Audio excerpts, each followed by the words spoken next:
سبيل الدموع سبيل مريح। তো আসসালামু আলাইকুম গাইস, কি অবস্থা সবার? আশা করি সবাই ভালো আছেন। আমিও আল্লাহর রহমতে ভালো আছি। তো গাইস, আপনাদেরকে আমি আমার জীবনের ঘটে যাওয়া এক চিঠি আপনাদেরকে বলবো। আজকে আমার সেই কথাটা মনে পড়ছে লেগা।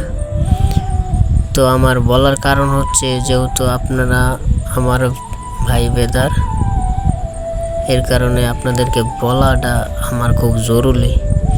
যদি আপনারা আমার কথাটা শুনা যদি আগে থেকে সতর্ক হন, তাইলে আপনি হয়তো এই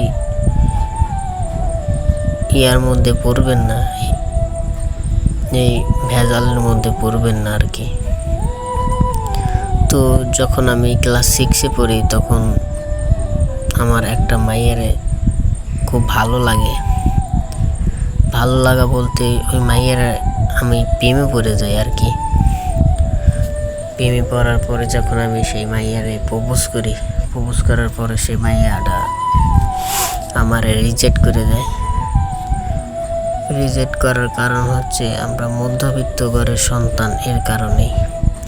তো আমি এর কারণে আপনাদেরকে বলতে চাই যে গাইস, আপনারা আগে নিজে সফল হবেন, সফল হওয়ার পরে তারপরে রিলেশন করবেন।